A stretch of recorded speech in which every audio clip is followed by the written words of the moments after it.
My name is Victor Bowleg, and I serve as the president of the League of Women Voters.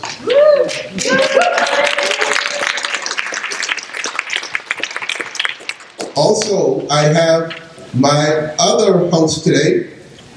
Muy buenas tardes. I'm so glad that you're here. My name is Valenzuela, parentheses Estrada, and I welcome you all to this, first, event that is in the National Day of Racial Healing.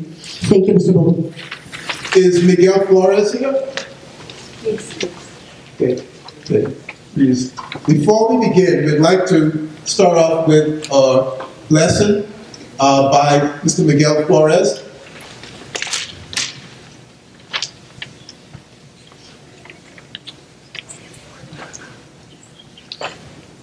There's a couple items on the agenda that didn't make it to the printers in time, and Miguel Flores is one.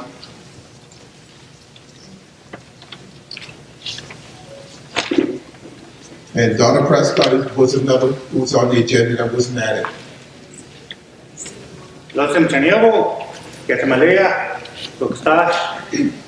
Buenos tardes. Good afternoon, ladies and gentlemen.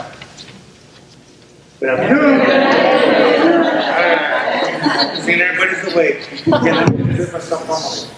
My name is Miguel Flores Jr. I am a member of the Pasco-Yaqui tribe and Tohono Nation. My parents are the late Miguel D. Flores Sr. and Rosalia Mendoza Flores. My maternal grandparents are the late and Emilia Mendoza from the old Pasco-Yaqui community.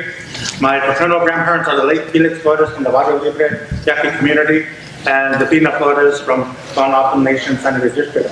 And these are my relations. And again, it's an honor to be here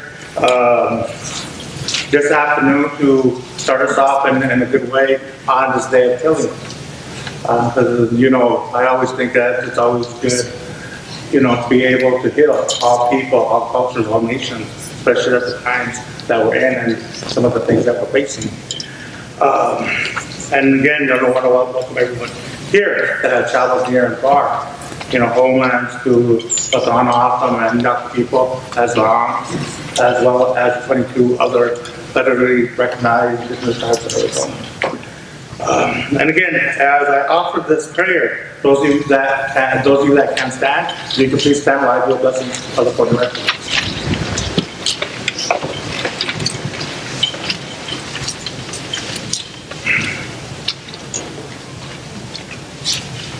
Not going to burn too much sage in here because I'm not sure how sensitive the fire alarms are. So don't want to make it rain.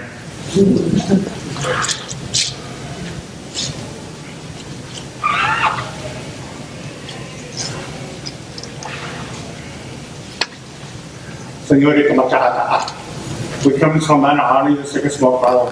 We thank you for this good day of life, which blessed conscience, Father. We thank you for these relatives that we got here today, Father. We thank you for the morning trophy, the morning sergeant, Father. For the light that you give, for the warmth that you give, for that second fire inside our hearts, Father. We come to this man honor you, sick and small.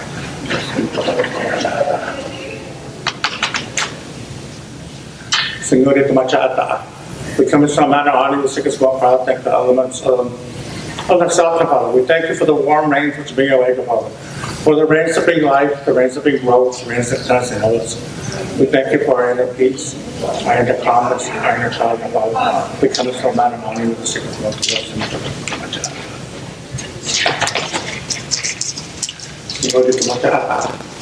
we come to some man and honor with the sickness of Father. Thank God for the Western Father. We thank you for the Son of Man. We thank you for the general flower and channel, Father. Ask for the guidance of our ancestors, those that have passed on the course, Father. We ask for the guidance, the strength, the wisdom, and the courage. We come in some manner on you with the sickness of blessing.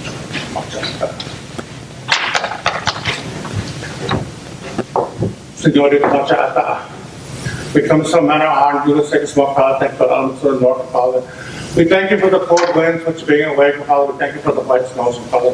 We thank you for the endurance which that teaches, Father. We thank you for the lessons of life and death that teach, Father, which is death is rebirth. We ask you to help us spiritually, physically, and mentally. To take away any impurities, any toxins that might lie within us. We ask you again to bless with proper heads, bone, and feet. To have good strong minds, good strong hearts, Father.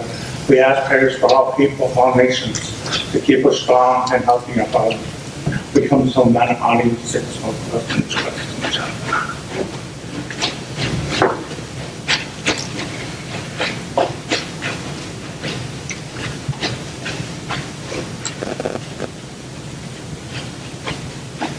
Los mucho gracias, Sapo, muchas gracias.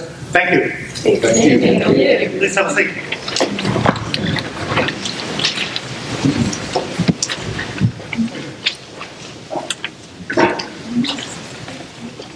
And before I move on to Isabel Georgelos of the YWCA, I'd like to first indicate or read a statement from the League of Women Voters.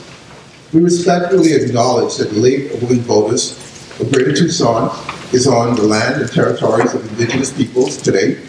Arizona is home to 22 federally recognized tribes, with Tucson being home to Tohono and the Pascayaki people. We also humbly acknowledge that for most of its history, our organization has not been welcoming to people of color. To quote our CEO of the League of Women Voters, U.S., Virginia Casey Solomon, even during the Civil Rights Movement, the League was not as present as we should have been. While activists risked life and limb to register black voters in the South, the League works and our leaders were late in joining to help protect the voters at the polls. It wasn't until 1966 that we reached our first position to combat discrimination. Still, our focus on social policy was from afar. Not on the front lines, and African Americans were shut out of the vision of the League. Today, we invite all people, regardless of gender, gender identity, ability, ethnicity, or race, to join us as we commit to righting our wrongs of our past and building a stronger and more inclusive democracy. Thank you. And I'd like to welcome Isabel Georgelos, who our acting CEO of the YWCA. And League of Women Voters board member. Good morning. I am just subbing today for Magdalena Verdugo, our CEO, who could not be here with you today. But we just want to take a moment to say thank you to all of you for being here on this important day to listen to voices. And thank you to Victor for leading this, along with his entire team and the League of Women Voters. And here at the YWCA, where our mission is eliminating racism and empowering women. We are honored to not only host, but be connectors in this process. Thank you.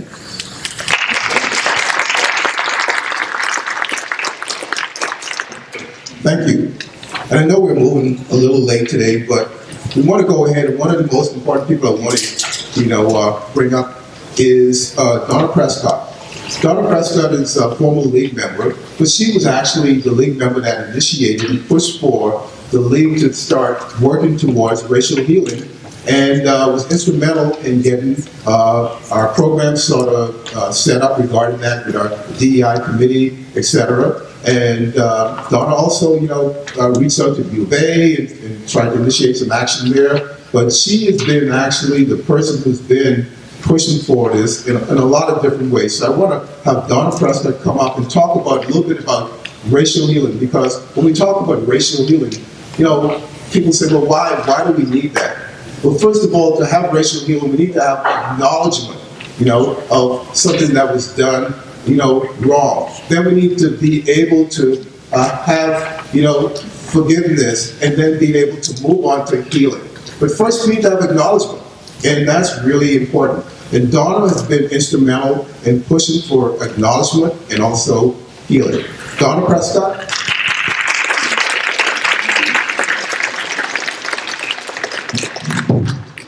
Can everybody hear me? Yeah. I don't want to touch the mic. My mask. Anyway, I prepared a few statements. I'm going to talk quickly and not use those statements because we are pressed for time and started late. I am really pleased to see the crowd here today celebrating Racial Healing Day.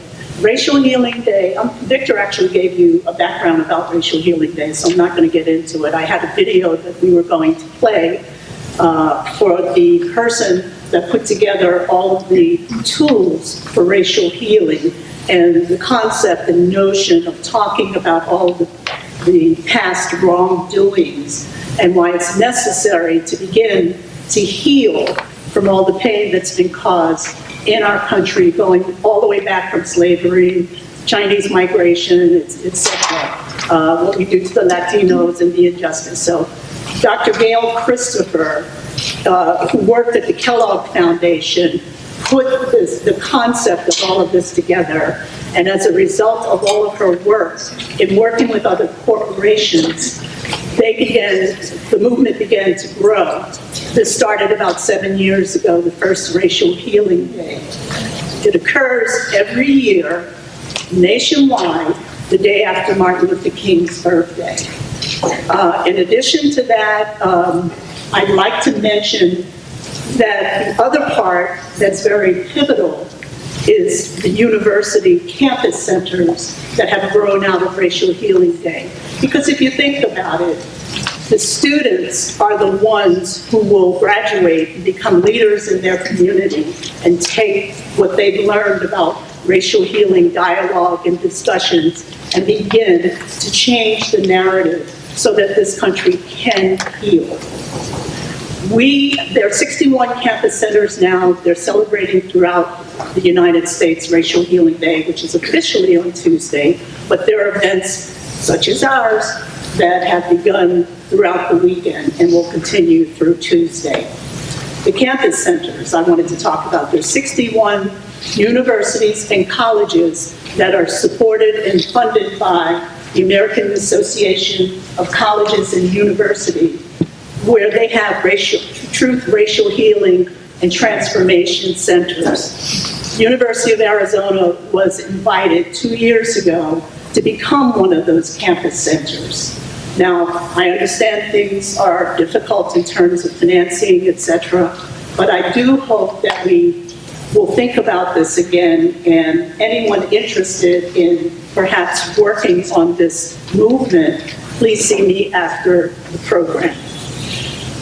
Hopefully, Victor, we get to show a little bit about Dr. Gail Christopher. If we don't get the opportunity, I highly encourage you to look her up. She is a dynamic person. And you have the address too, and the QR code will lead to. Oh, okay. So apparently you can find some of her videos. Well, this is the QR code you have in your flyer.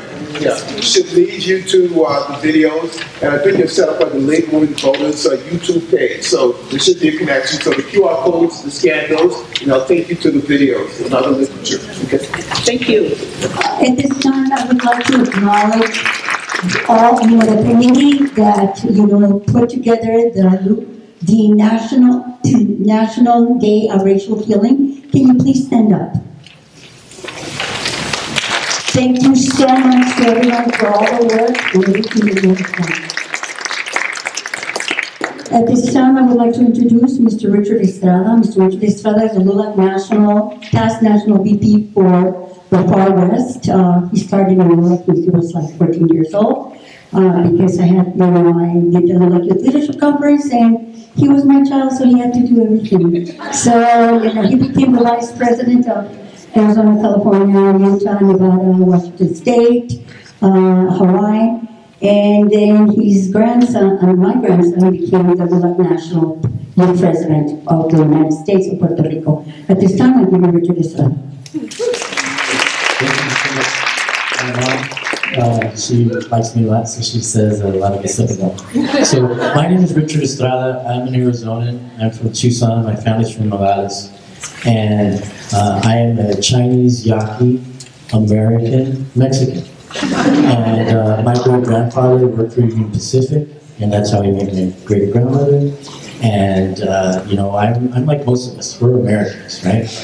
And I was telling someone that Arizona is the last place in the world to be civilized. And so it really is, if you look at it, we're only about 108 years old. And we don't have a lot of the history that a lot of other Americans from other states have.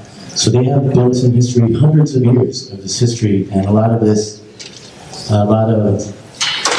disdain, maybe a lot of bad memories. maybe a lot of traditional ways that were uncomfortable for most, right? And so here in Arizona, you can have a different feeling.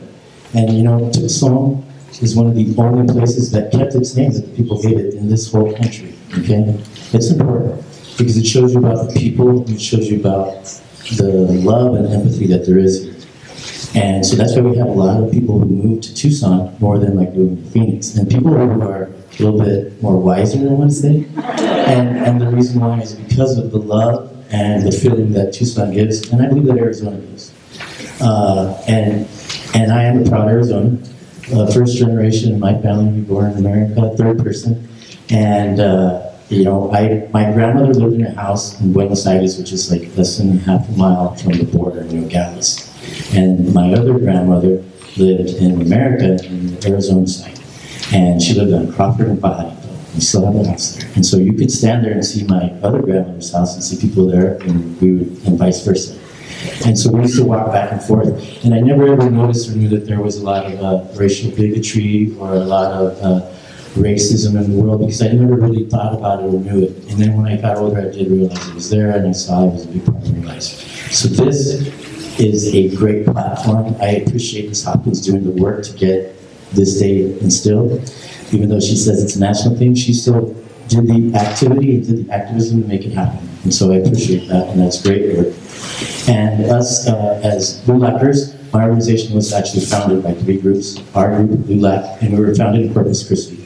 So 3 groups, it was LULAC, and then it was League of Women Voters, and then it was the Knights. So it was really nice that we created a paradigm and a culture that we feel is what we're trying to do now, right? Which is to be all-inclusive and to care for all of us. It doesn't matter what color we are or where we come from. Colin Potosky, one of the award winners from Saguaro High School, he wrote in his essay a wonderful thing. He wrote about love. Love doesn't know color. And only thing that love knows is like how people treat it. So I really love that, and that was really good. And so thank you guys for being here, and let's all heal. Let's be the change, okay? Thank you. Thank you, Richard. Okay, we'll move along because we have some folks present that we do want to acknowledge. And I want to move on to Dr. Cheree Meeks from U of A, and also president of the NAACP. Is Dr. Cheree Meeks there? Welcome. We're not going to go there because we're going to get moving. But I just want to say thank you all so much for being here. This is important work, and you all are a part of this. I want to say thank you to the collaborators. This has been a great experience to work together to make this happen. And I think this is really going to strengthen our community. I want to encourage everyone to really take some time to reflect on why we are here.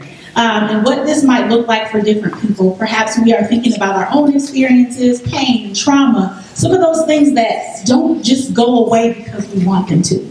These are things that are embedded in our systems, in the healthcare system, in education, in the justice system, in housing, in so many spaces. There's work for each and every one of us to do. So I just want to encourage us to take in what we hear from our panelists, from our experiences, just talking to the person next to you, to really think about what you can do. And I really appreciate pointing out that the National Day of Racial Healing is on Tuesday, January 16th this year. So on Tuesday, let's not make this just a January 13th thing, and when we end at 6 p.m., we don't think about this anymore. Continue to think about this and do something. Take action. Conversations are important. It is the start. It is important to acknowledge things, but I also think it's important to make steps and to move forward. So have the conversation, even if it's just with your family members or a neighbor or a friend. Continue the conversation. Thank you all so much for being here.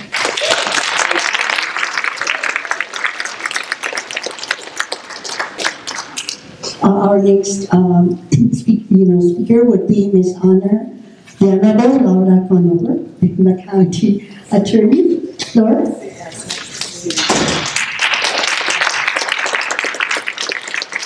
I'm just going to quickly invite Senator Sundareshan. She's just been trying to be too respectful in the back, and she just needs to get to her chair. So if I invite her, right? If I invite her. Okay, I'm going to be very real for 2 minutes. Do I have your permission to just speak very, very directly? Yes. I'm Laura Conover. I'm a Pima County attorney, and we call it the DA everywhere else. And I'll explain that right now. In April, I spent 3 days in Montgomery, Alabama, and then a 4th day in Selma. And I did that with district attorneys from across the nation, and it changed my life. Because it carried forward the school of thought that district attorneys, that top prosecutors must be educated on and then must carry out. And I'm gonna take it through for you real quick, because our criminal justice system is a product of our nation.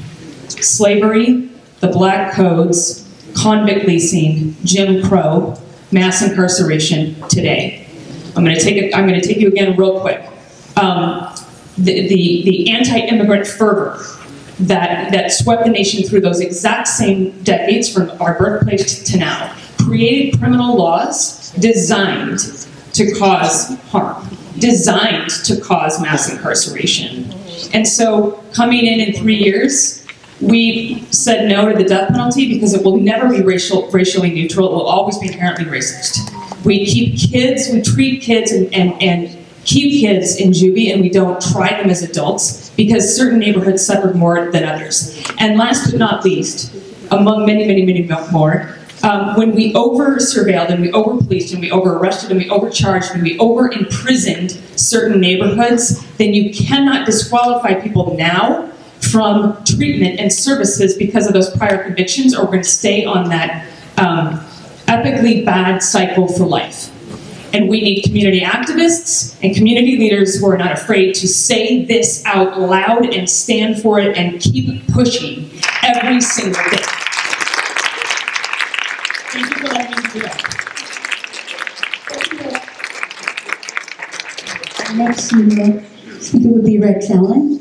Rex is our Pima County Board of Supervisors, District 1. And you have 2 minutes. Thank you very much. Thank you for changing my last name to Allen. I wish I was Rex Allen. Then I'd have a whole series of days named after me in Wilcox. No, it's all right. Ladies and gentlemen, really proud to be here with you today, and I wanted to share with you something that happened when I was talking to a group of students at a K-12 charter school. And it's always a treat for me as somebody who worked in schools for almost 30 years to get back out into schools and talk to kids about county government and what it does for them. And when it came to the question and answer period, little 3rd grade boy asked me just an absolutely stunning question. He understood that political candidates run for office. And his question to me was, why do all the runners hate each other? So there's somebody who's 8 or 9 years old who's already dialed into the toxicity, the divisiveness of our politics. And what it taught me is that our kids are always watching. And they pay more attention to our actions than they do to our words.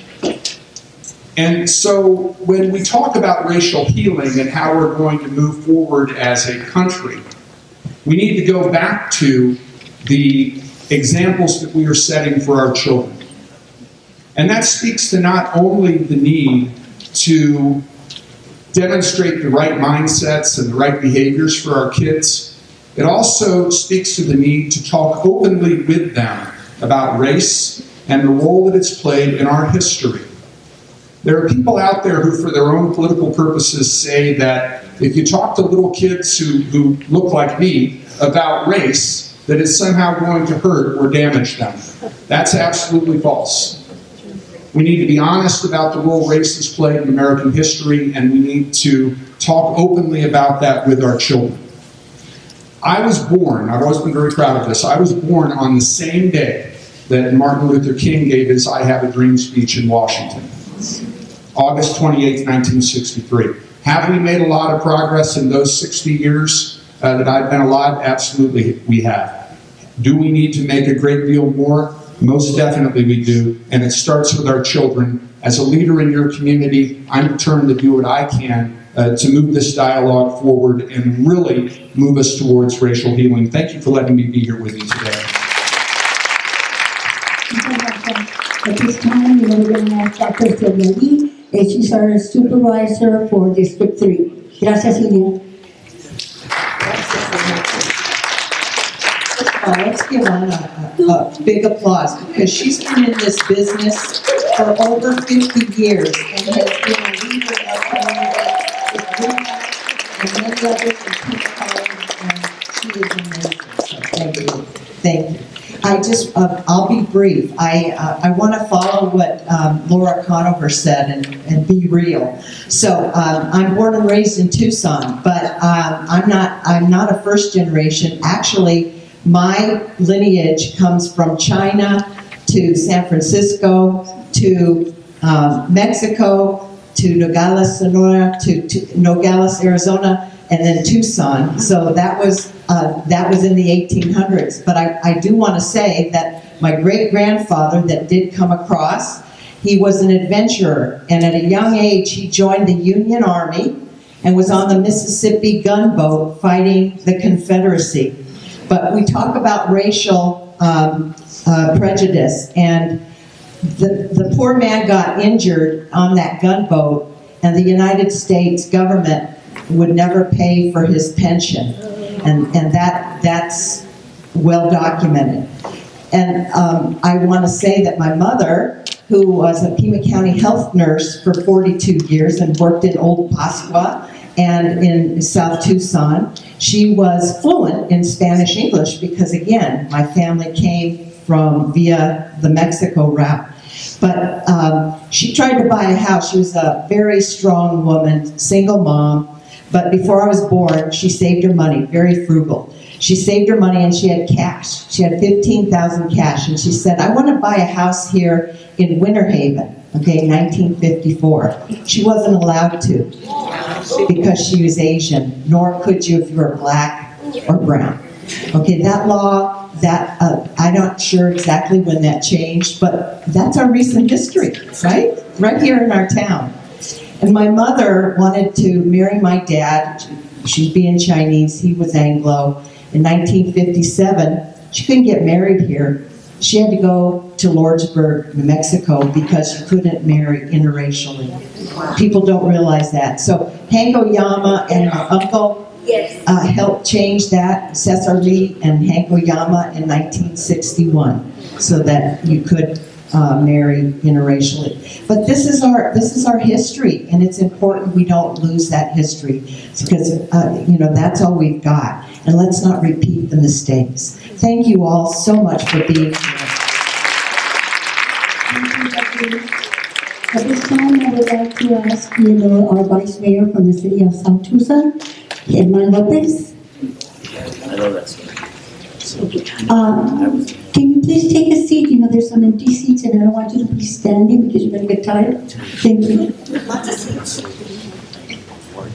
Good afternoon. My name is Herman Lopez, Vice Mayor of City of South Tucson.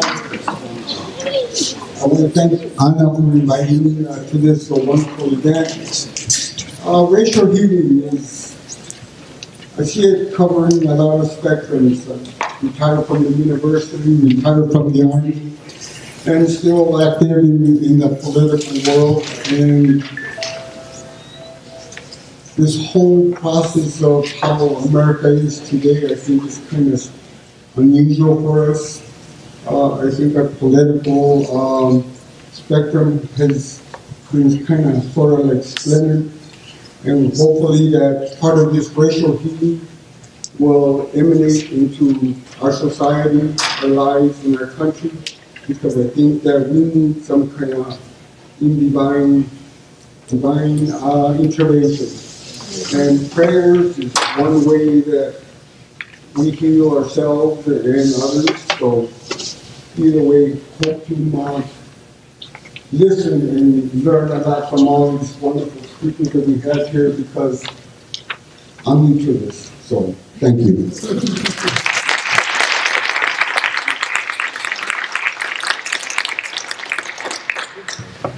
I want to acknowledge, you know, the office of Grijalva, Supervisor Grijalva, and Evita's here, and Nicholas. So, and Keith, of course, Keith, you know. Would you like to say a couple of things, or? No, okay, Keith says, you know, keep on going. Okay, so now at this time. That's the first time that Keith been silent. Keith Bagwell. I begged you, but you said no. Okay, so, yes, is Chief Chad Kasmar here?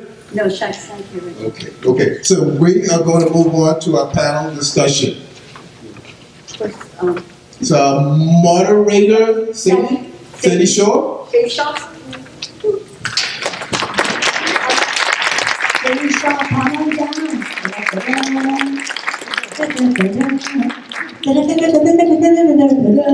I love The Price is Right. Thank you. Hello, everyone. My name is Sadie Shaw. I'm a proud member of the League of Women Voters, and I also serve on the Tucson Unified School District Governing Board. I just want to give a big thanks to the organizers of this event, to all the speakers, and to you audience members who are here today to celebrate and learn together. And without further ado, we'll start the discussion. I'm going to begin by reading a short bio of the panelists we have here on stage, and then we'll get to the questions. And on your seat you have pencils and a little post-it note to write your comments or questions. Please do so, because at the end we'll have about 25 minutes to hear your responses and ask the panelists. And we would like your emails when you leave, and we'll send you what the responses were. Fabulous, thank you. And who is the timekeeper? I am. Okay, so timekeeper sitting right here. All right. First we have, all the way to the right, Dr. Irene Dalmeda. She is a professor emerita of French, African literature, and women's studies at the University of Arizona. Originally from Benin, she grew up both in Senegal and in Benin. Among her many publications, she is best known for her book, Francophone African Women Writers, Destroying the Emptiness of Silence, the first major study of fiction and nonfiction by Francophone African women written in English. She published A Reign of Words, a bilingual anthology of women's poetry in Francophone Africa, translated by Janice A. Mays. Also a translator and a poet, she is involved in children's literature, loves telling stories from Africa, and is proud to be a midwife.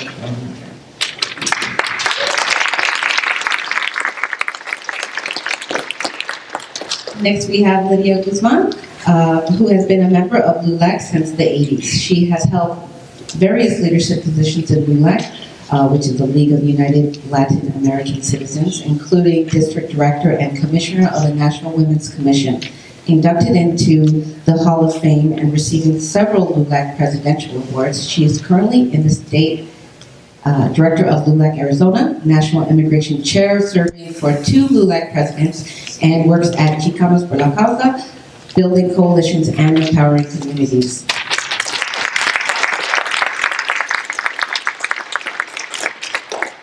Next, we have Dr. Jacelle Ramon-Sauberan, who is Tohono O'odham from the San Xavier District and serves as faculty in the Tohono O'odham Studies program at Tohono O'odham Community College.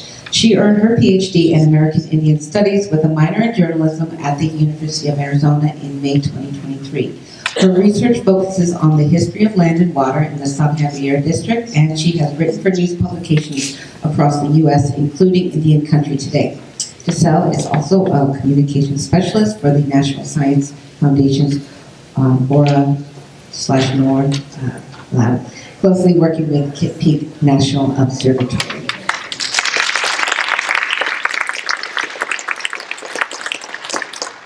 And then we have Dr. Linda Phillips, who is a professor of medicine and the director of research and innovation at the Arizona Center on Aging. She also directs the Innovations in Aging Graduate Interdisciplinary Program at the University of Arizona. She has been a gerontologist for 40 years, and her research focuses on family caregiving and long-term care for older adults.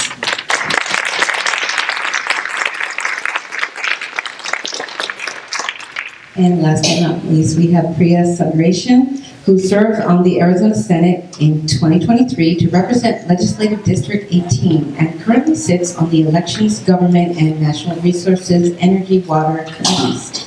She studied engineering at MIT and Law and Natural Resource Economics at the University of Arizona. She teaches natural resource law at the University of Arizona and has teacher there.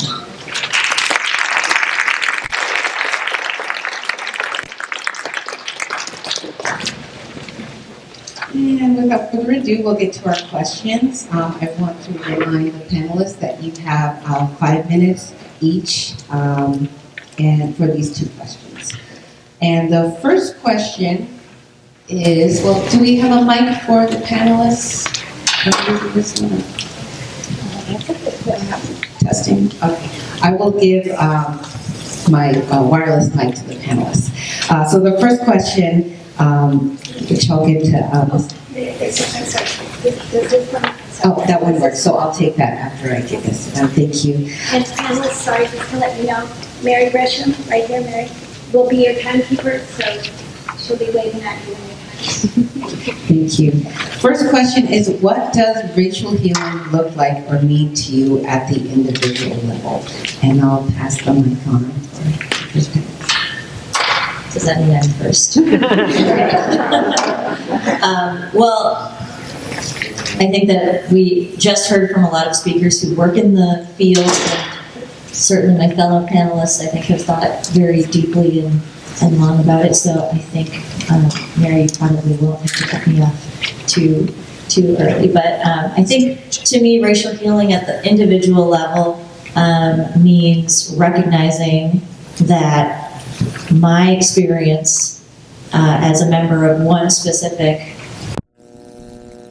if you've broadened it out to everybody, is not the same experience that others face.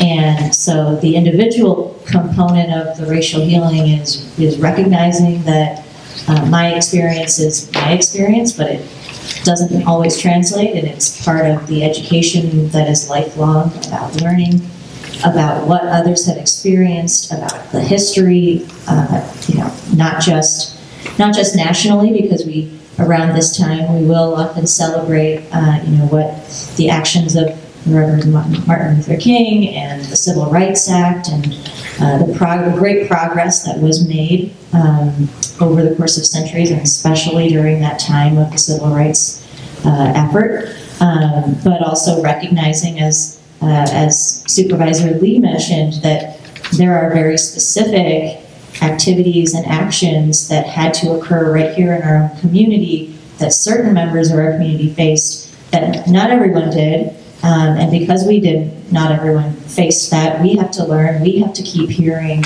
how recently discrimination has been experienced and impacted others around us, and how, how that trickles down, how those impacts continue to be felt in a lot of different ways. Supervisor Lee's comments were really meaningful, and so I want to, just highlight how she was talking about how her parents had to go out of state in order to get married before the law was changed here. How they weren't able to purchase houses in the area that they wanted to before the laws had to change. And as a state senator, that's something that I'm really mindful of and keeping an eye on as we continue to see bills at the state level, at the state legislature, that are being introduced because there are some who want to claim that we are into this post-racial, everything is happy era, but as Supervisor Scott mentioned, we know that's not the case. There was specific progress made, but we have to keep fighting to ensure that racial healing, the impacts of that over the decades, are continuously and are remembered and are consistently chipped away at, right? We cannot stop until we truly achieve that equality and lack of discrimination that we really want to see. So I think I'll stop there and I'll pass it on to my fellow panelists. Hi, I'm so pleased to be here and to be in this panel. I wanted to give you just a little bit of background, tiny bit, to know, sort of frame what I'm going to say. I was born in Pittsburgh, and I was born into and raised by a white family in a white neighborhood and went to a white school, mostly. So I think about the first third of my life as being oblivious.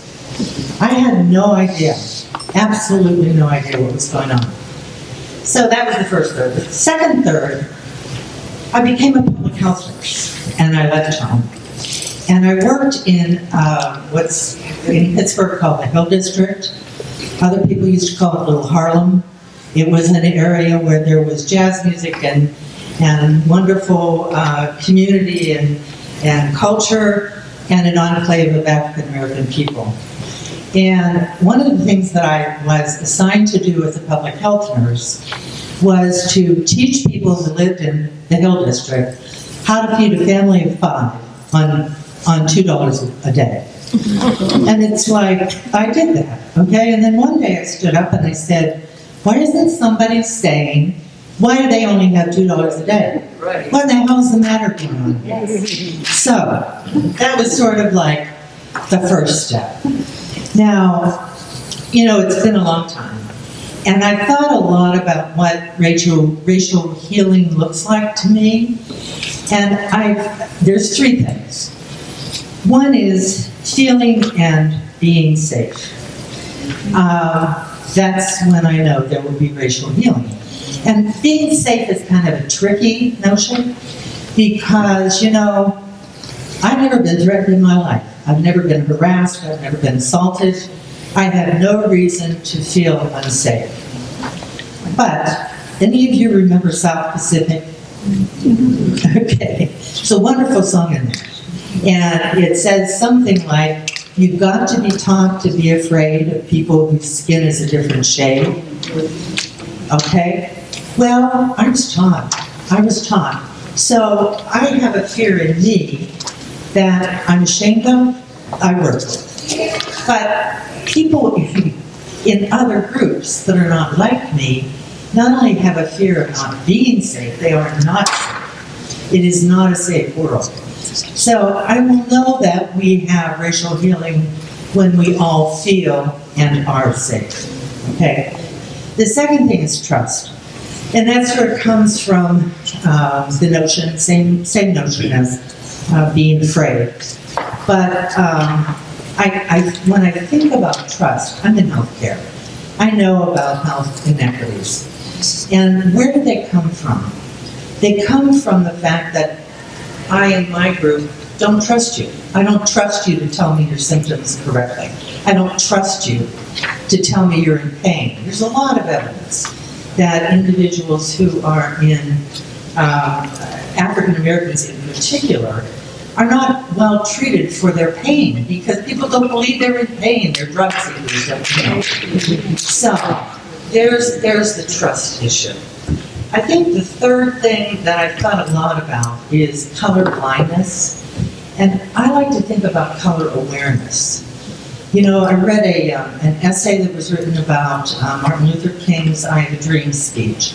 And there's been talk about whether that actually meant that what he was saying is we need to be colorblind. And the essayist that I was reading was saying, that's not what he was saying. He was saying that's like 1,000 years in the future, and that's how we, if God would come down, that's how it would be. But being colorblind now means we ignore all those things that happened. That we just pretend they didn't happen. We don't provide opportunities. We don't provide advantages. And then the last thing I want to say is about caste. Have any of you read the book Caste? Oh, I strongly recommend it if you haven't. It opened my eyes to what's going on. So that's what I have to say about the future.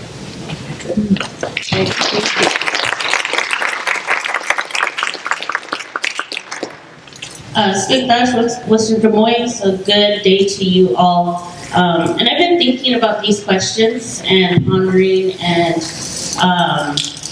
with our first question, so my undergrad was in journalism at the University of Arizona, and I'm a second-generation Wildcat, and I was actually in Vermillion, South Dakota, the first time I ever experienced racism. And I was I was there with other Native journalists. It was really awesome. But we had these activities where, okay, you're studying to be a journalist, so we need to actually have you out in the public. You have to go talk to people, right? And a lot of us were like, what? We're all shy. And so we went out and they were voting. And so our job, our assignment, I should say, was to talk to people and get their thoughts, not necessarily ask who they voted for, but, at least just get some feedback. And so we stood out there and, people were just like, oh, no comment, and, there was this one individual who walked out and he was really rude to me and he wouldn't talk to me. And I won't say what he said, but then there was another person and she had blonde hair, blue eyes, and he stopped to talk to her. And I didn't know what to do. And I was just like, and how it felt, and then I tried to go to our advisor, but he had never experienced anything like that too, because he also had blonde hair, blue eyes. And I said to myself,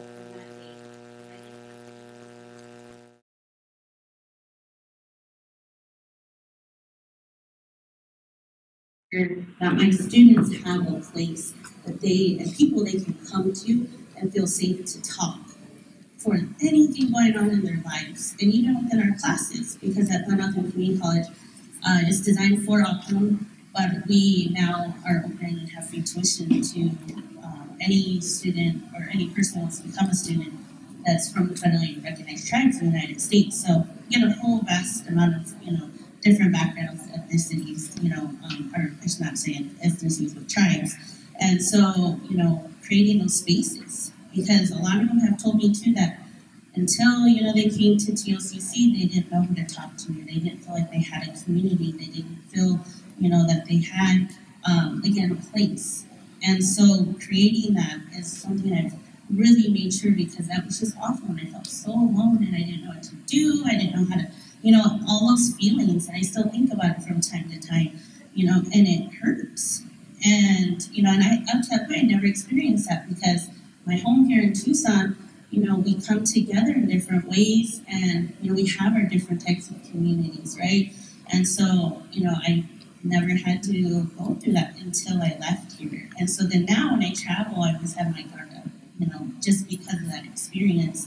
But again, really making sure that, again, having these spaces and places and these different communities, especially for our younger generations. I have a daughter, she's 5. My sister has 7 kiddos, ranging from 23 to 4.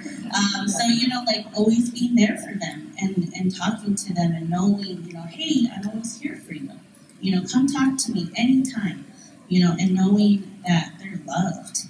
And I think that's the biggest thing, where it's just like, knowing that you're loved and there are people there that are supporting you, that are there for you, and, will always be a shoulder, no matter what.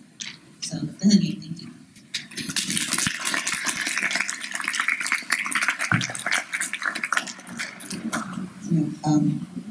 I had a chance to think about what racial healing means to me, and I'm getting choked up already thinking about what I thought. But the fact of the matter is, you cannot have racial healing without love. And let me say this again. You cannot have racial healing without love.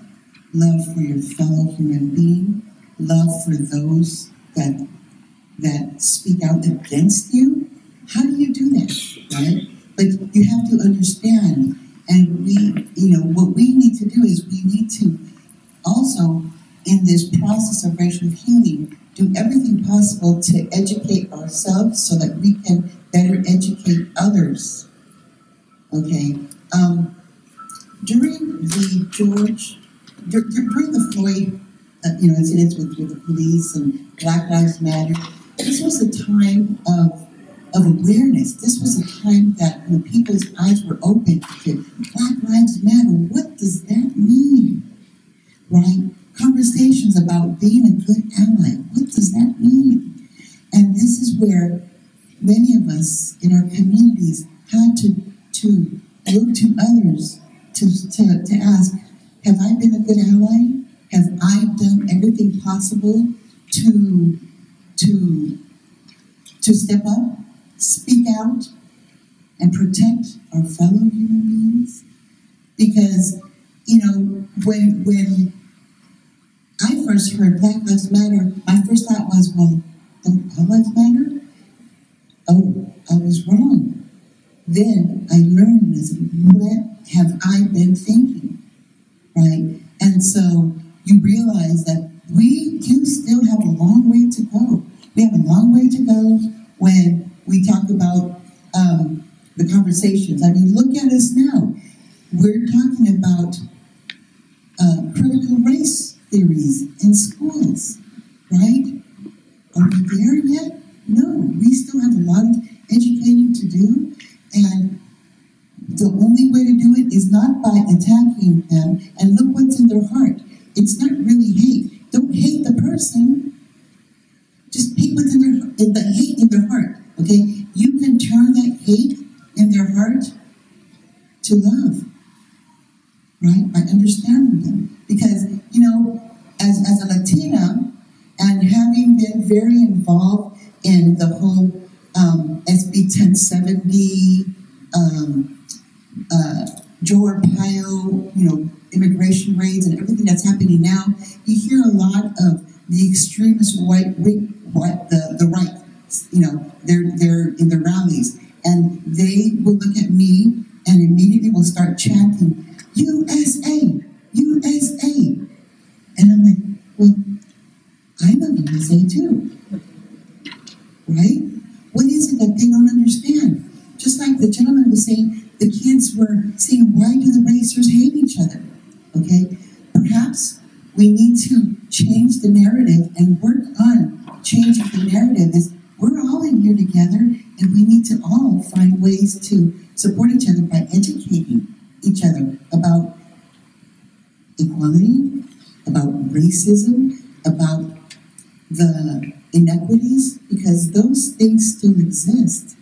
They still exist, and I know that I'll talk more about it when we talk about what it means, like in community, because I have something to say about that. But when it comes to what it means to me, it is a constant learning so that I can be a better ally, but it's a constant learning so that I can help turn that narrative so that we can, all together, all of us, do our part. We're all still learning, but this is what the healing part is. You know, when you heal from a wound, I have a surgery, but if you can see, my stitches still look like they're visible because I'm still healing, even though it's already been a long time. But that's what this is. Racial healing is a constant learning so that we can constantly work at the narrative.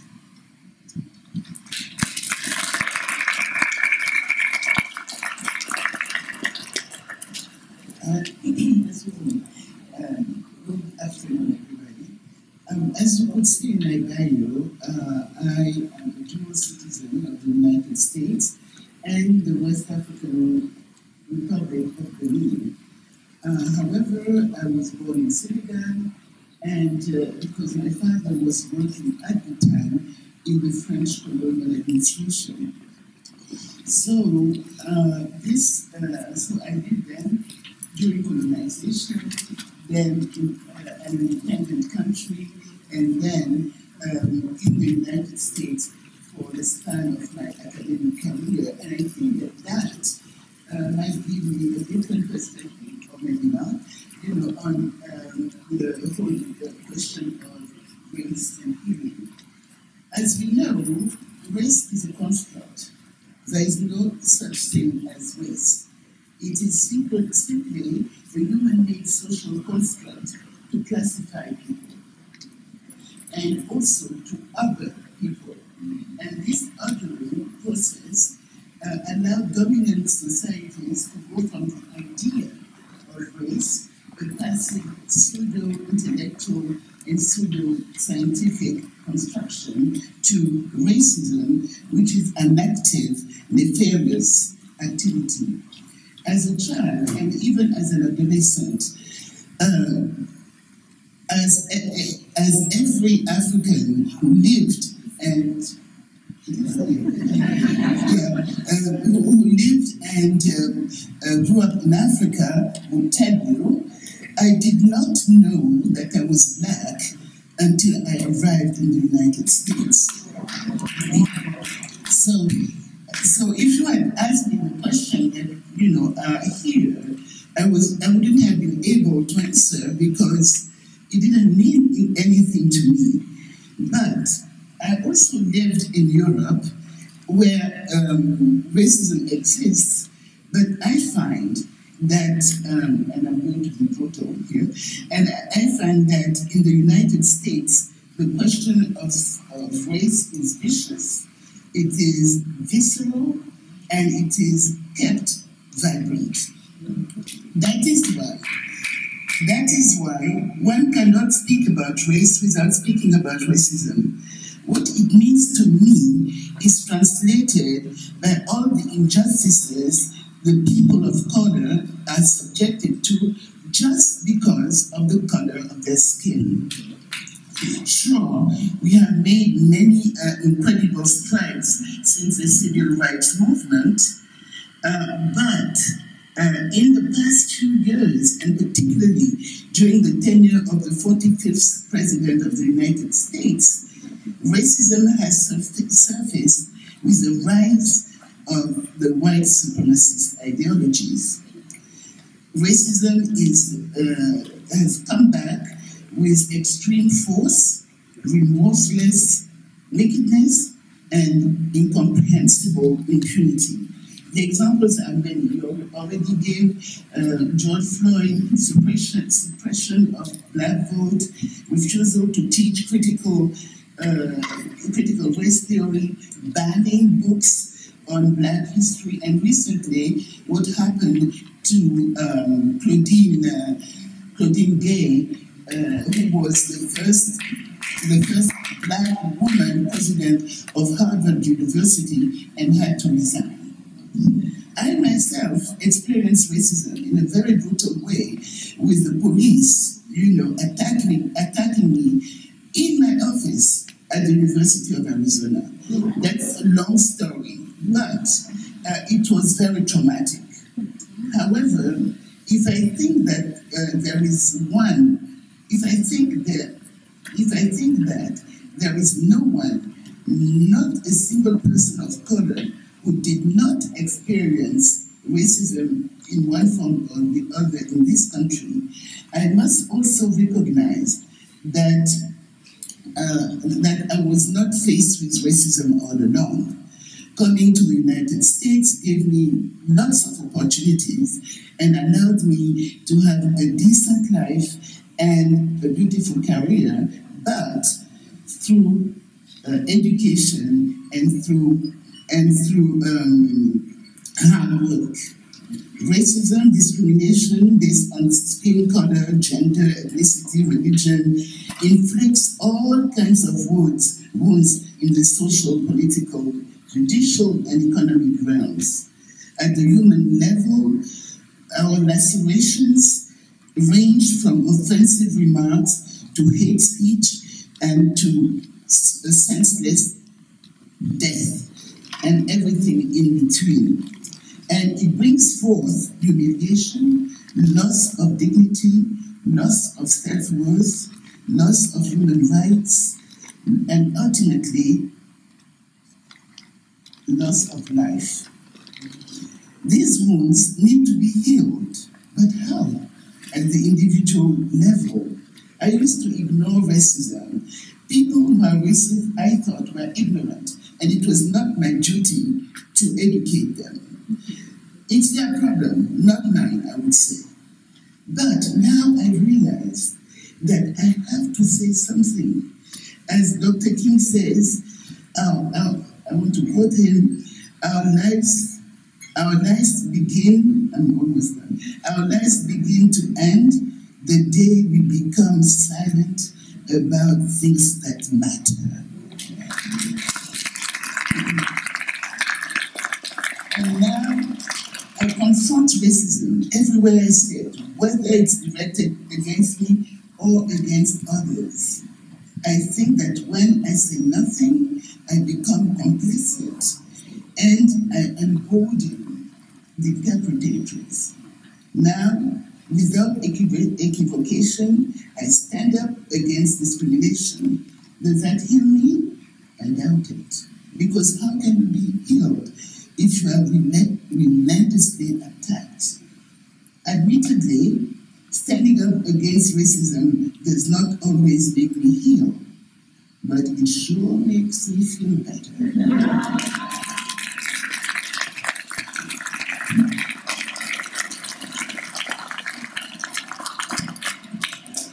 Thank you for those fabulous comments.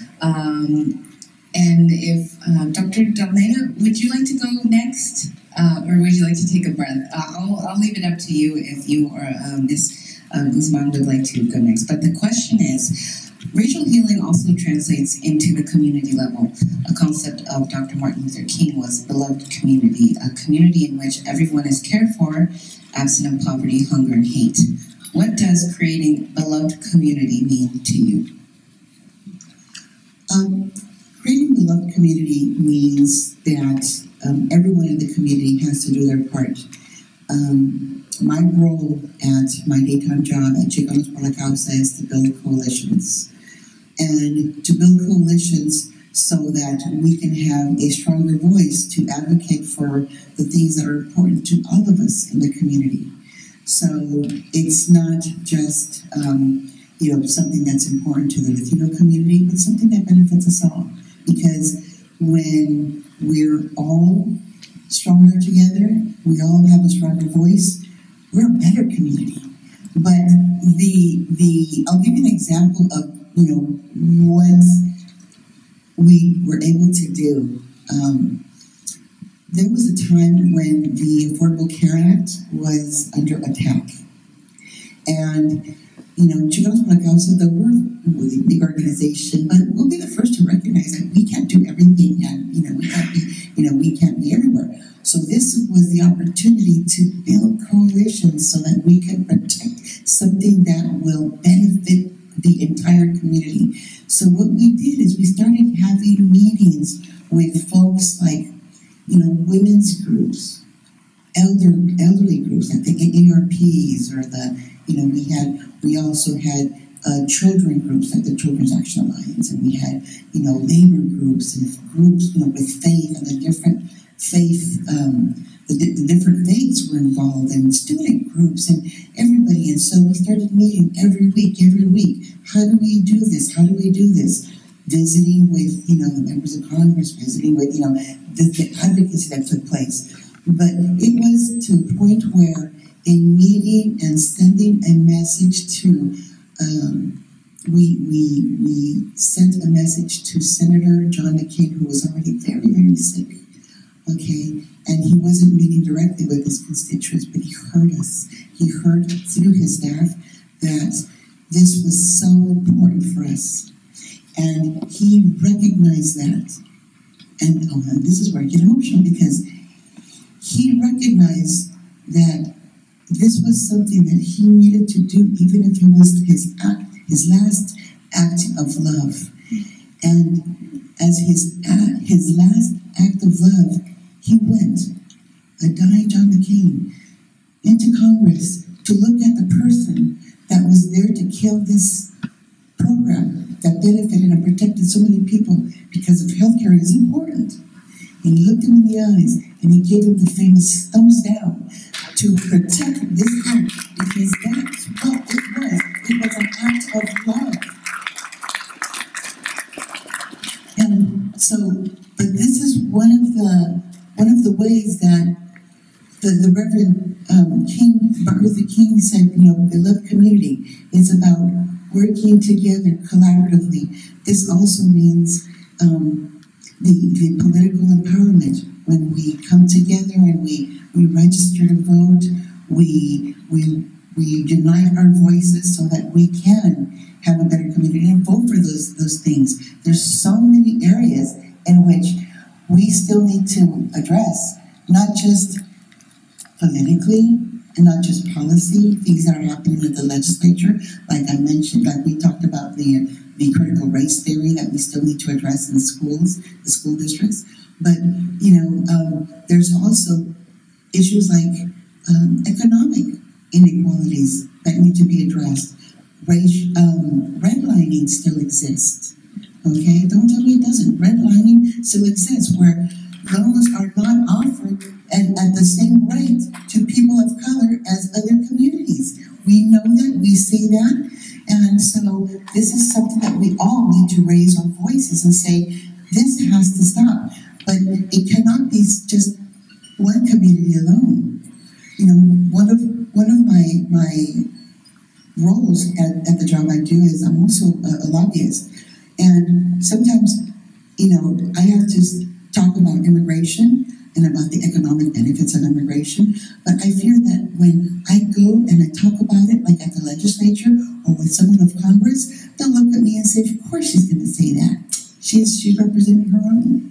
But if we have allies, and if we can have more folks saying the same thing, it benefits our economy, this is something that's good for public safety, this is good. Well, now we have allies, though it's saying the same thing, it'll probably sound different. But this is the importance of community and beloved community, how we all need to be there for each other. And I'm going to stop there because I just heard the bell ring. So.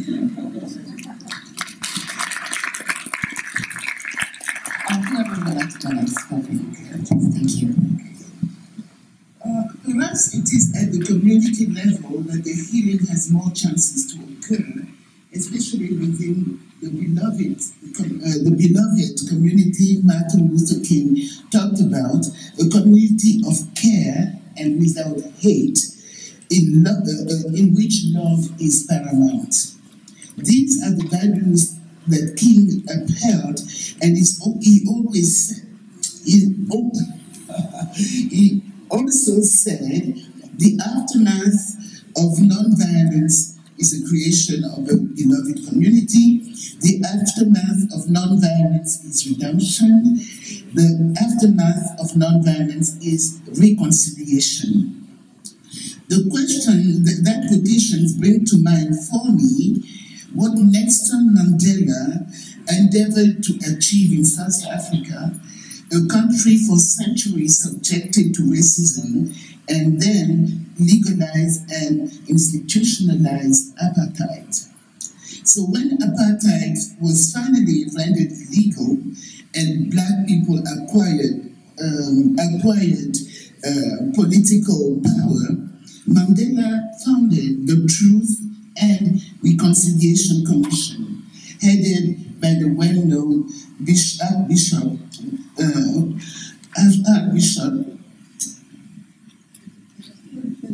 Desmond Tutu. Thank you.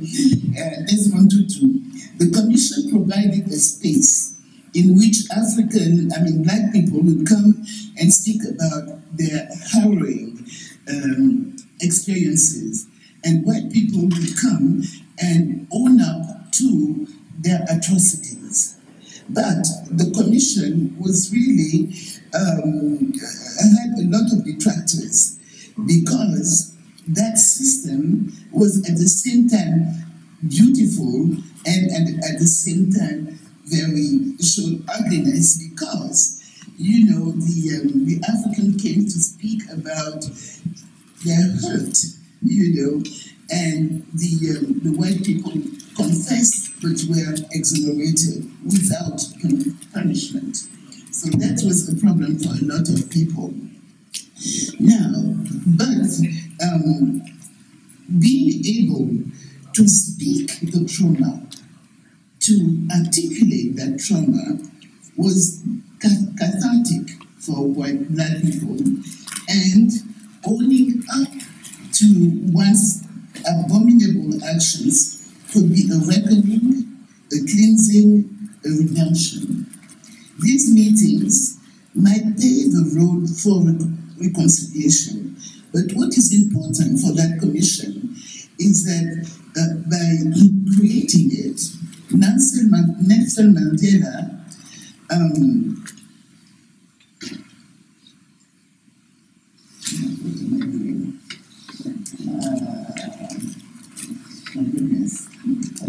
sorry for taking time. So, anyway, I know the idea. So, by creating that commission, Nelson Mandela was able to avoid that his country would fall apart, would torn apart. But such healing can never be done in a one-sided way, because it emanates from a shared history, a shared relationship, unequal and flawed as it was. So I am going to skip a few things here, just to say that, you know, in order for the healing to occur, it has to occur from both sides. Because there was a Tunisian writer by the name of Albert Lémy. He wrote a book called Portrait of the Colonized. And then he felt compelled to write another book, Portrait of the Colonizer.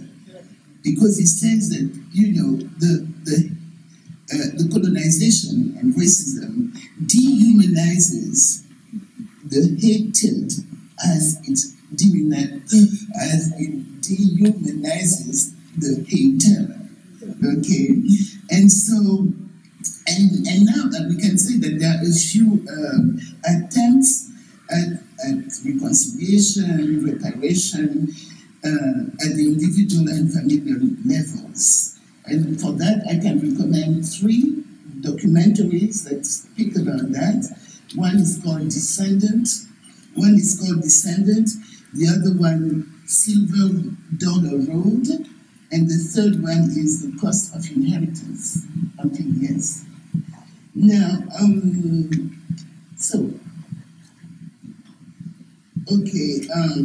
can the trauma be healed so that we can reclaim and regain our self-worth, recover our dignity, find the strengths and the strategies to remember, as Toni Morrison suggests, which means being whole again. How can we do that difficult task? So one of the things is to get involved in politics for, you know, to influence policies, and also to vote for people who do not promote racism. In doing all that, we are educating ourselves, and as Mandela said, education is the most powerful weapon which you can use to be a catalyst for change. Is racial healing achievable? I think so, but in the context of the beloved community, it will take a long time. But let's remember that even though arriving to the destination fills us with joy, the journey is always more important and more fulfilling. As a closing, I want to leave you with a Senegalese proverb, which says, "Nit ay garaban," which means that human beings are the remedy for other human beings. In other words, if human beings can cause the disease, human beings can also bring about the cure. Thank you. And before I pass the microphone, I also like to recognize here in the room that we also have State Representative Mariana Sandoval. Mariana, please say hello. She represents all the way out to Yuma, and so, you know, now we also have a representative, Nancy Gutierrez. Nancy Gutierrez. I knew that, I was just testing you. So. And also Representative Betty Villegas. I didn't have an opportunity to say something, but after the panel, pero, you know, thank you very much for being here. Thank you, Betty. So for us, right now is our storytelling season, and so I was thinking about our different parts of our creation story, and one, because it's told in different parts, and a community in which everyone is cared for, cared for, absent of poverty, hunger, and hate. We had that once upon a time, and our creation story talks about that. And then within American Indian history, different things started to happen that changed that. And some examples of that, is being forcibly removed from our ancestral lands, then, being put on reservations, and then following that, being sent to boarding schools where we weren't allowed to speak our language, our hair was cut, everything was stripped. And we were told to forget everything that we ever knew. And so today we have generations upon generations that feel this historical trauma. And, I am one of those people. And so, there's also religion that was part of that as well, Catholicism that was forced upon us. And, looking at that, and just, again, that's just some of the things that my people have endured. But for me, is how do we get back, to having this community, and certainly allies is a big part of that. And I think also education, of course, and then also within our society, we've been taught that we're all different, we're all separate from each other, right? These groups of people, when really, that's not true. And I think that, us coming back together in different ways to have important events just as this, for us to come together and continue and build upon having allies and, learning from each other and our stories and realizing they're not very different from one another. And, and also, within the Octomia, our language, we don't have a word for I. It's us, they, them. So that's another example of that, of coming together. We're in this together. And so, I was sitting here thinking, like, man, I want to have an event like this for my, my community, for tribal members. I'm already, dreaming up ideas in my head. So again, we can have these spaces and be able to talk with each other and, again, just feel that love that's in this room. And, especially up here with my fellow panelists. And those are just, what's come to mind in thinking about this. And, it's just so important that we're having this panel and this conversation. So thank you.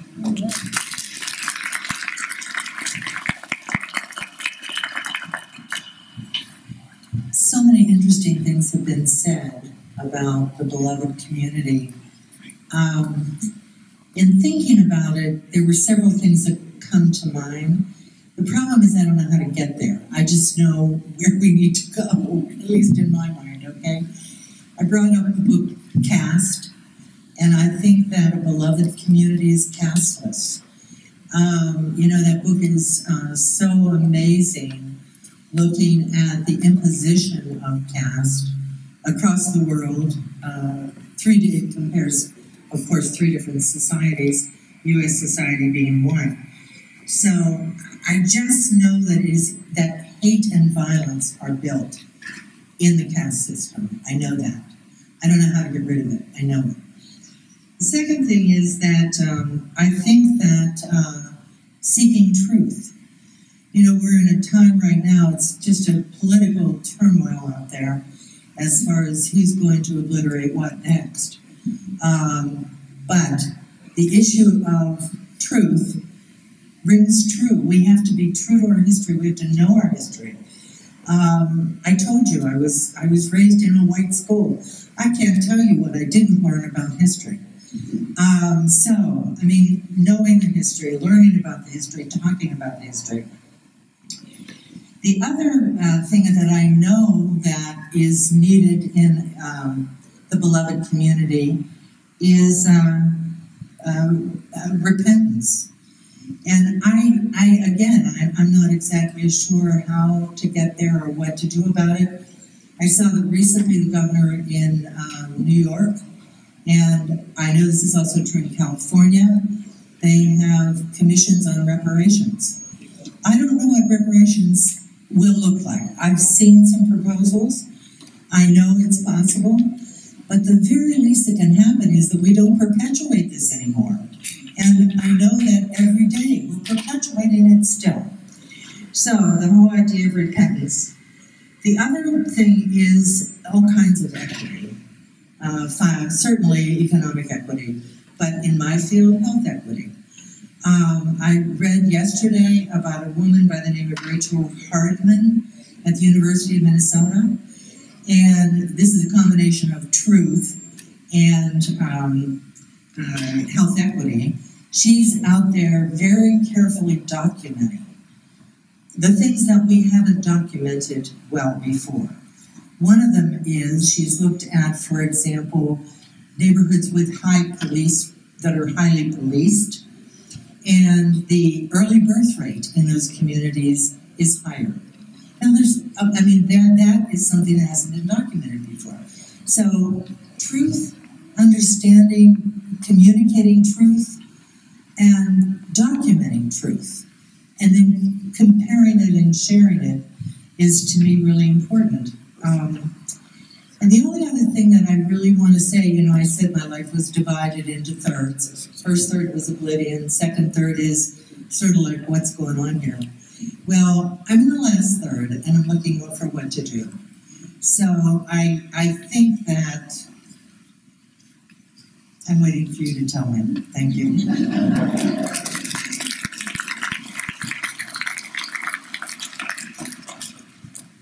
Thank you, and now I have the benefit of having heard all of the wisdom from my previous panelists as it got back to me. So I took some notes. So the question about the community aspect to racial healing and achieving that beloved community, I think my approach is through three different ways. Maybe this works for everyone, or at least some aspects. So one, I think, is solidarity with others, right? The word solidarity is so important because, again, I said I grew up had my own experiences. Those are not reflective of everyone else's experience. So trusting, listening, hearing what others' experiences have been, and being there for them, and learning about it. So, and to contextual, or like to make one example clear, I've been in the state senate for 1 year now. We're starting our next session. Also in the state senate is State Senator Ana Hernandez. She comes from the Phoenix area. Her path to the Senate and her life in advocacy leading her there is because her brother was killed by police in the Phoenix Police Department. And so recognizing that there are, I grew up in the Catalina Foothills area, an area that is not heavily policed. And so I did not grow up in a world where heavy police presence was constant, and that fear of, or the feeling of the lack of safety, personal safety that can come from that kind of experience. So recognizing that I have colleagues who bring experience like the police violence that certain communities experience, even here in Arizona, and recognizing that and being there for them. She had a press conference just this week that a couple of us were at, where she has, this is her life's mission, right? So she's unveiling a Bill of Rights for the family members and victims of police violence. So that's something she's working on, and so we can be there for her in that effort. Okay, so second, calling out discrimination wherever we see it, and even if it's amongst our own. So we know that members of minority communities are not immune from discrimination ourselves, right? We can also perpetuate it. We can also adopt the prejudices that exist. And so thinking about our own, recognizing it, seeing it where it is, and calling it out, and realizing that it is up to us, it is our job to call it out and stop it. Finally, policy change. That is, my method of choice. That's why I joined the state senate, right? I think that policy changes is absolutely a way that we can work to break down the barriers and achieve racial healing. And in particular, there's a couple of different ways. So I know, we just this week, the representatives here, members of the legislature here know we just started our 2024 session. Already there are news articles, thanks. Although I was going in a darker direction because the articles that are in the papers are already highlighting the really devious and dark bills that have been introduced by members of the right wing that are specifically geared at undermining and rolling back the racial progress that has been made over these last couple of decades. We will see again this year attacks on the ability for certainly state institutions like the universities, schools, but even they're going even after private companies for their abilities to independently recognize that diversity and equity and inclusion, what they have called what everyone has called the DEI kind of efforts to bring in that increased diversity into areas that have been pretty homogenous so far over decades. These are efforts. Okay, so they're bringing attacks on the ability to diversify, right? How can we even turn something so good, right, and reflective of the broader community into a negative? Well, they're doing it, right? They have sold their, communities and their followers some lies about the DEI efforts being actually reverse discrimination and other kind of negative things, co-opting the language of racial healing and using it in a negative way. And we will have to fight back. We will be seeing those bills coming forward, and we will be speaking up, and thankfully the governor will veto those, but the fact that we can touch that, yeah. And similarly, we will continue to see attacks on certain groups within our communities. Who are the next groups to be victimized these days? Right now is the LGBT community, specifically trans communities, trans people who are being targeted and othered by some of the right-wing folks in power. And so, again, we have to stand up and be in solidarity with them and say, no, we will not abide by discrimination in any format. Thanks. I guess I'm running out of time. Okay, well then my very last point is that other things, policy changes we can do to help us get to that place of beloved community. Decriminalizing things that have set up the system that our Pima County attorney mentioned, right? We need to be taking a look at what do we have in the laws that don't allow us and don't allow even our county attorneys the discretion to not impose really harsh sentences on people, because we know that in effect that they target certain communities, right? And we need to start systematically decriminalizing things, because we know that those impacts are felt specifically. And that doesn't mean that we're now allowing everything to be legal. You simply are looking for different kinds of penalties that don't lead to those harsher sentences. And my final point is that protecting the right to vote, and that is absolutely what groups like League of Women Voters do. And that's an area where increased equality, increased representation are leading to broader healing. And again, we will see attacks on that. We'll see efforts to make the right to vote and access to the ballot harder. But I'm ranking member on the Senate Elections Committee, so we will be leading the charge to make sure that we are not rolling that back.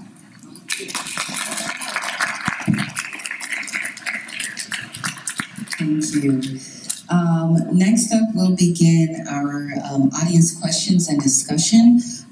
Please feel free to write on the sticky notes and respond to any of the answers that you've heard today, or answer the questions. What does racial healing look like to you, and what does creating a beloved community mean to you? We'll have, I believe, Ms. maybe collecting some of those Post-its. And okay, fabulous. So, and if you also just want to, stand up and ask it directly to any one of these panelists, feel free to do so. You could just raise your hand if you have a sticky note, or do you have a sticky note, or would you like to just pose it? Thank you. Hi there. My name is Craig Anderson. I'm from Oracle, Arizona. And I am a recovering racist.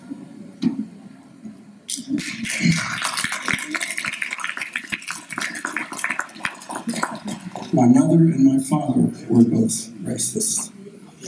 So my question is, what key data can be used to measure community health and safety? Thank you, Ms. April. And thank you for your honesty, sir. Who would like to answer this on the panel?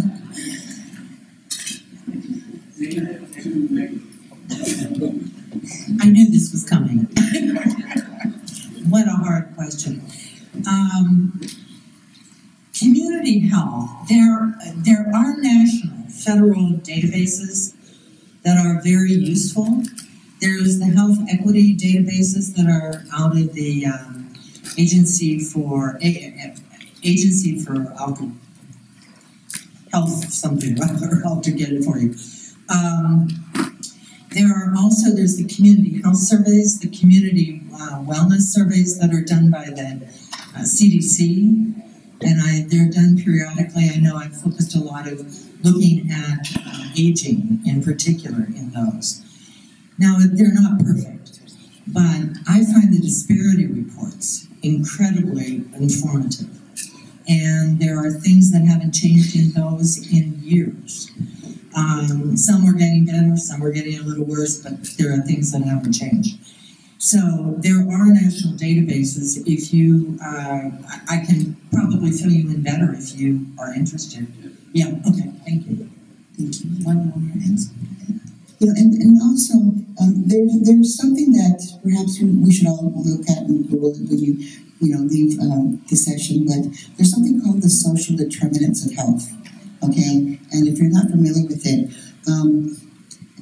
United Healthcare did a study and they found that 40% of their healthcare costs were addressing and paying for issues that could have been addressed or could have been fixed, around the social determinants of health, meaning that health insurance should be paying for things like illness and injury, okay? But instead, we're seeing like a high cost of counseling and things that escalate from things that are happening in our lives, all right? When someone is, for example, facing the housing challenges, food, okay, when there's food insecurity, when there's unemployment or perhaps facing an eviction, this has an impact on your health, okay? Now, who are the people that sometimes don't have access either to health care, okay? Those are also a big impact to the social determinants of health.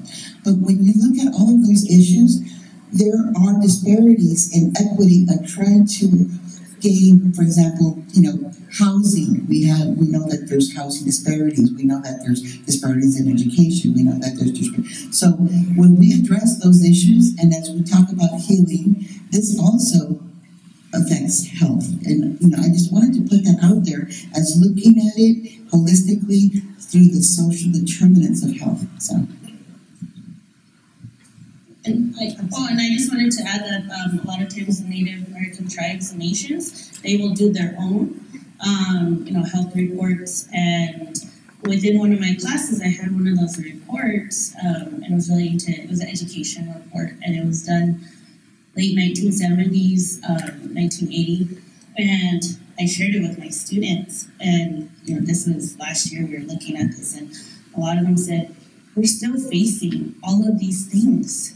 And they're very much real and happening today, and it was just an awakening for so many of them, to see this data and to think about, like, my family's going through exactly this. That's noted from, the late 1970s. And so, and we started to have those conversations. But again, just to add to that. Yeah, I just wanted to add one little thing to what other people have said. The Healthy People 2030, I would look it up on the internet. It's based on social determinants of health. And they are actually going to set about measuring those indicators. So I would look that up.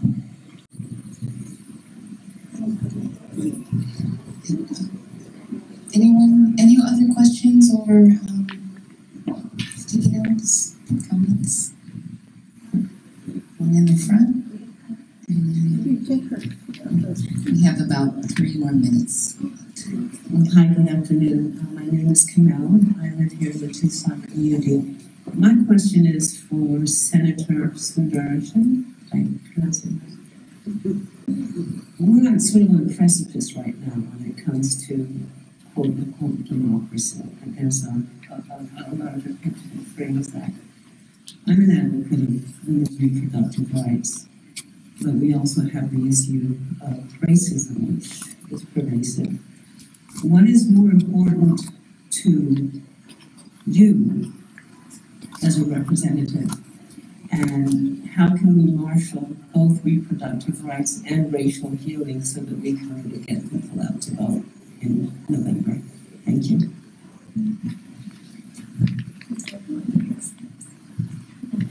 Out to vote in November. Thank you.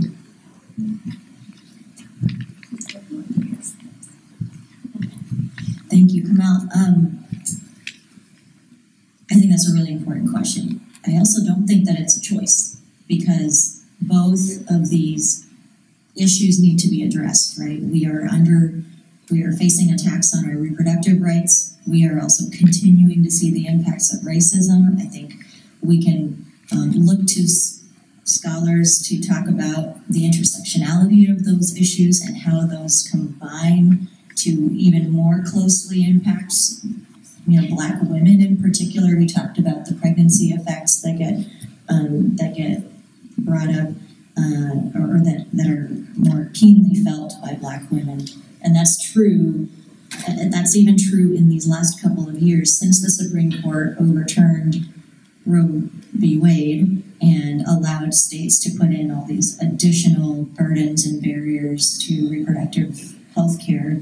The people that have been feeling the impacts of especially the additional criminalization of access to reproductive rights have been Black women. And so it's not a choice. We have to fight both. We have to fight all of these impacts. And I think realizing, again, it's part of that solidarity and realizing that just because one issue doesn't impact me doesn't mean that it's not a very important issue to be addressing. I think that's part of how we get to that racial healing. I hope that answered the question.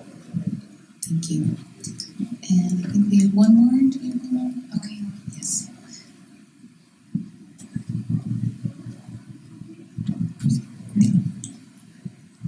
Thank you very much for this panel. It has been very, very stimulating to me. I remember in the 1990s that the YWCA had within its programming an unlearning racism program, and I wonder what has happened to that. I bring it up because we all have addressed community involvement, the beloved community. I have always thought of the YWCA as a beloved community building, a coalition. And Ms. Guzman, you spoke about coalitions, and I wonder what LULAC is doing in that area. But more immediately, it occurred to me to ask the question about the YWCA, because here we are. And I don't know what has happened to that program. I don't hear about it. It touched a lot of areas. it within Tucson at the time. So can anyone speak to that?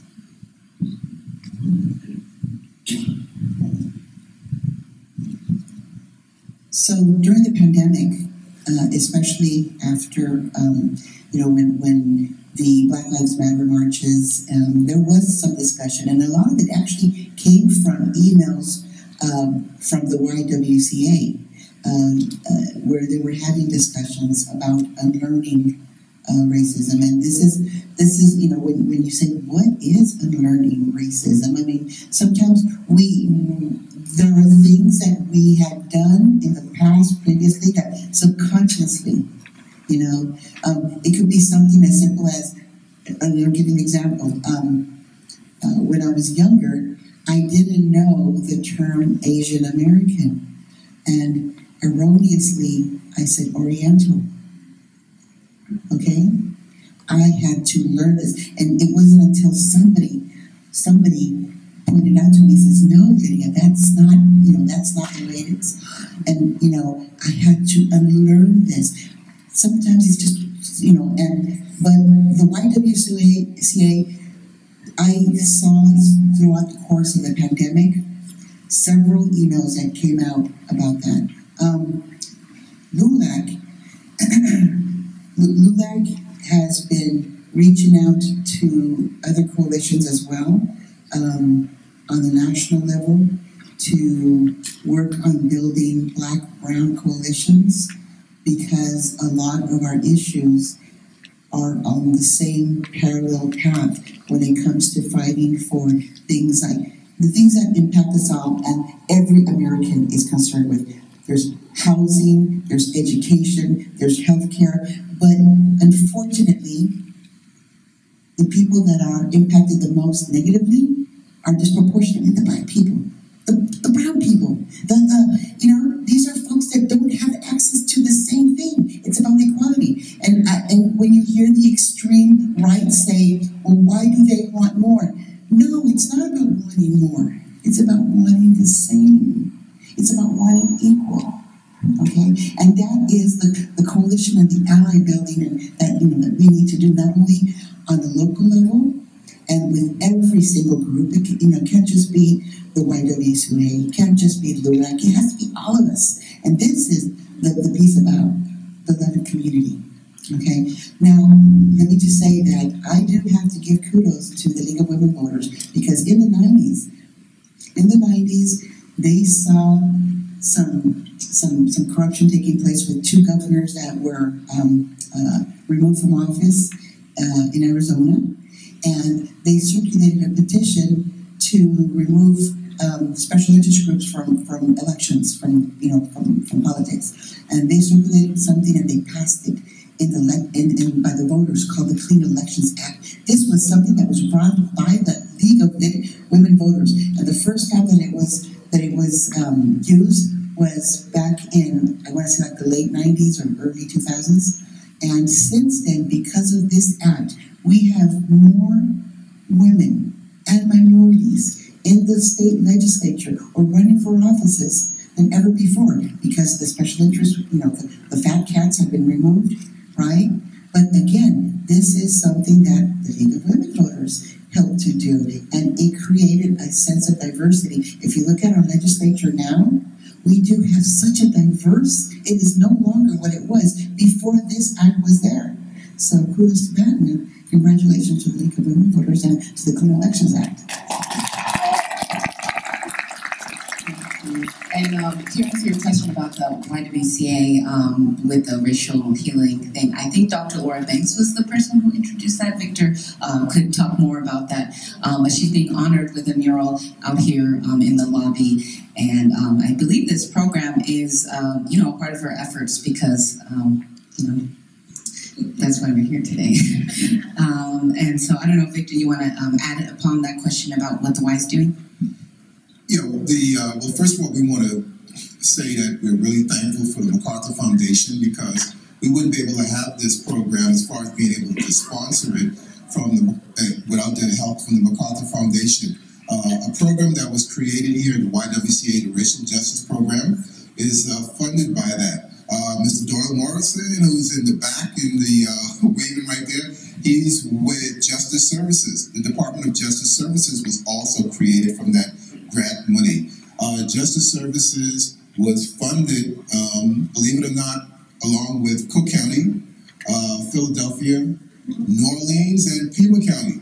And they were funded to address the racial disparities within the jails and address that and sort of look at what can be done to curb the disparities.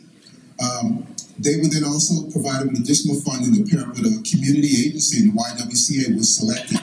My position as Racial Justice Program Manager was created from that position. At the time I worked at Superior Court and also with Juvenile Court, and then I applied for this position and accepted it.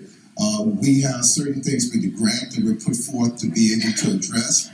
The YWCA also received an additional grant from the Love Foundation, and part of that grant was they decided to morph and create a position for gender and racial equity. And we decided to name the program after Laura Banks Reed. For those of you who don't know, I don't know if the flyer was handed out of Laura Banks Reed. There should have been a flyer at the front desk that had a nice written description. If that wasn't handed out, I'll make sure that you receive that before you leave. But Laura Banks Reed taught at the Dunbar School, which many of you know is the historical African American school, and is still an important center here in the community. And some time ago, I spoke to Shirley Sprinkles, and Shirley Sprinkles also wrote a book that's found on Amazon, From Dunbar to Destiny. And Shirley Robinson Sprinkles was, I think, the first African-American student at Mansfield Middle School, but she also started off at Dunbar.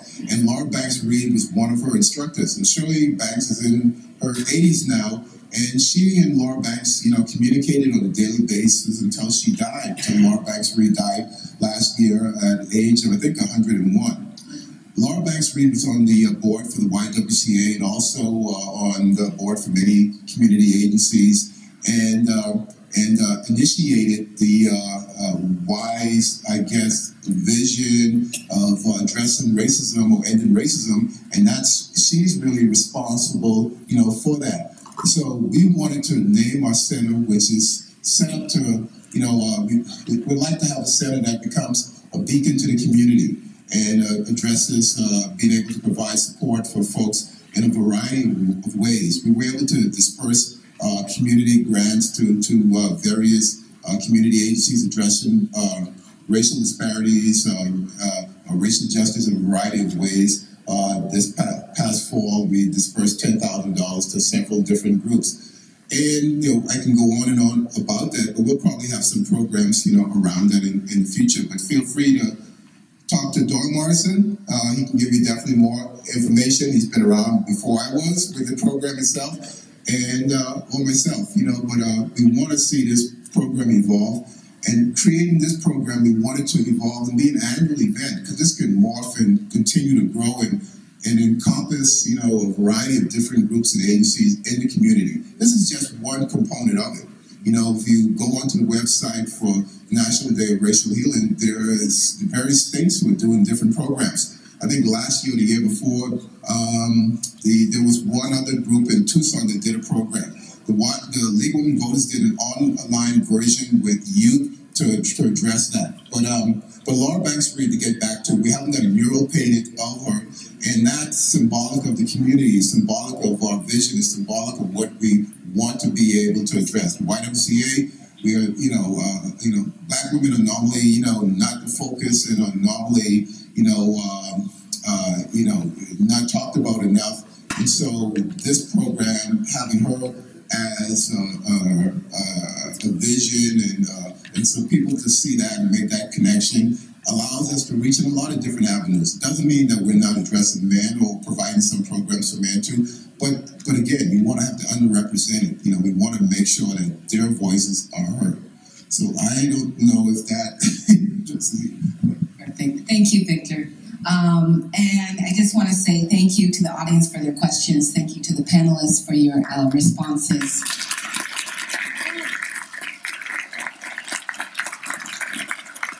and I do want to put a plug in for the historian, Mr. James Christopher, in the back, who's been so gracious to bring some of his items from his museum over in Pueblo Gardens neighborhood. Please check it out when you get a chance. Thank you. At this time, Okay. Before you leave, and post them on that red bulletin stand there at the door, and we'll collate and get the results back to you as you get your email. At this time, we're going to allow, the representatives that are representing their districts here. Ms. Betty Villegas, Representative Villegas. Thank you, Ana. I just want to say a couple things. I want to say that I'm a board member of the YWCA, so thank you for being here, and thank you, Victor, for explaining what we are continuing to do here at the YWCA.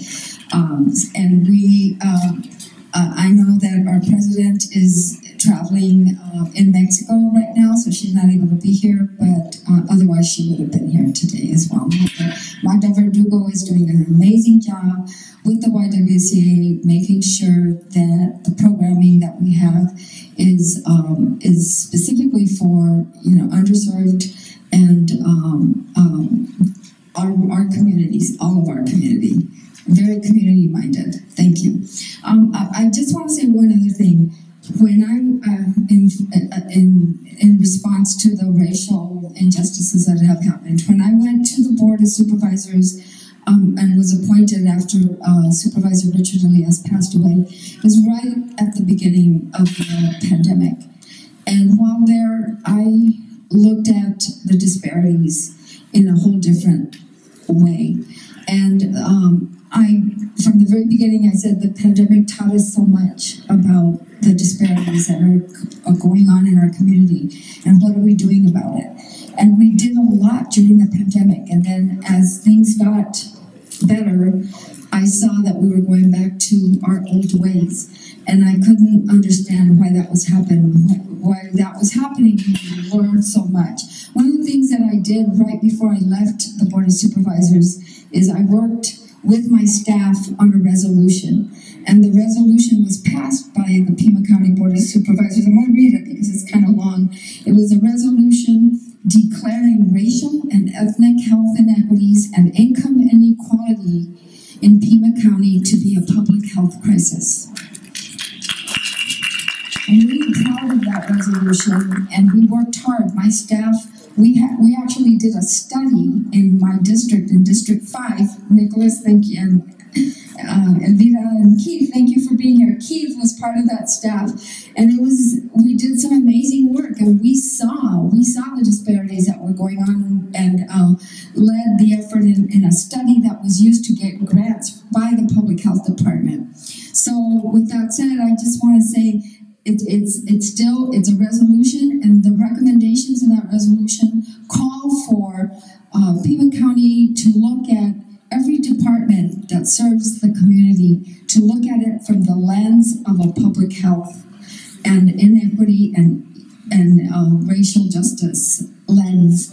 And so I would ask you, as members of Pima County, to really look at that resolution and hold your elected officials responsible and accountable for those things. And I know that we were the only one in the entire state to declare that. And it would be nice if we could get other counties and maybe even the state. And that's something that I can work on now that I'm at Phillips State Legislature. So thank you all for coming. Thank you all for coming to the district that I represent and I'm very proud to represent, and to coming to the YWCA, which again I'm a board member of. Thank you. Thank you, Betty. Representative Gutierrez, Sandoval. Thank you. My name is Nancy Gutierrez, and I represent LD18, which is Greater Tucson, and I just was learning. Thank you all so much. It's been wonderful to be here. Thank you for putting on this program. And speaking of the beloved community, I'm a public school teacher. I teach at Tucson High, and for me, that has been my beloved community. Not just of teachers, but of students. And my students are the ones who have taught me over the past 11 years so much about their community and their triumphs and their struggles. So, and I'm in the House fighting for our public education system because I truly believe that that is where our beloved communities come from and where we learn about the disparities. So I just appreciate you all here today, and thanks so much for letting me attend. Hi, everybody. Thank you to the YWCA for putting this on. And my name is Mariana Sandoval. I represent Legislative District 23, which includes parts of Tucson, which is also why I'm here. And so I won't say much more. My colleagues have covered it in this wonderful panel that speaks about injustices. It doesn't just happen out in the open. Even in our own house, we have, we do have white people that serve and that sometimes don't understand the struggles and the barriers that people of color face. And I'm a double minority, right? I'm a woman and I'm brown. And so it speaks to me. And that I hope that our own colleagues in the House would have been here to learn and to see you ladies speak on this very important issue. So thank you. Thank you, Representative Sandoval, and thank you very It cut me off, but no, it's come back. Thank you very much, Projecto.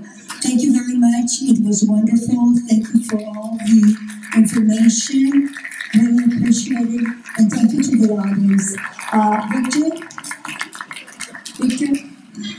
Thank you. I want to let people know also that we do have a food truck outside, and they will provide a free entree, a drink, and a side. Make sure you get your ticket from the front desk. Also, we have the folks from Ernest House here, and they are providing a bag of free kettle corn to you. So please check in with them, and we thank you. Now, our program does continue. We have our high school students, some of them who were able to be here and some who aren't, but we want to give some recognition to them also. So I'm going to take 1 minute and then we go ahead and begin. And then we have our performers who are all gathering. The Tucson High School mariachi folks are here and they're in the courtyard setting up, and we have the Shante East Asian performers who are also here, and they are also going to be getting geared up. But make sure to take a look at the back of the room because we do have some historical artifacts and mementos and things to be honored and recognized and part of our history. So make sure and do take a look at that and speak to Mr. Christopher, who's a well-known, established Tucsonan. There's a street that's actually named after him. He's on 5 boards in our community, and he has a African American History Museum that is built out a part of his home. I had the opportunity to do a brief tour, through it, and he and I probably talked for, I don't know, well, maybe an hour at least, and I was really impressed. I've been to some of the other museums here in town, but I would say this is probably, he has the most extensive that I've seen, and little intricacies, and not only does he have it, and he's the gatherer of it, but he knows the history, and just having a discussion with him is just an educational moment. So any of you who haven't visited, please do. And the only thing that I would say is that, it was free, and I really think, contributions should be, given to him, but he's trying to maintain it, and I was really impressed. So please speak to Mr. James Christopher. He is a wealth of knowledge and definitely somebody that needs to be recognized further in Tucson.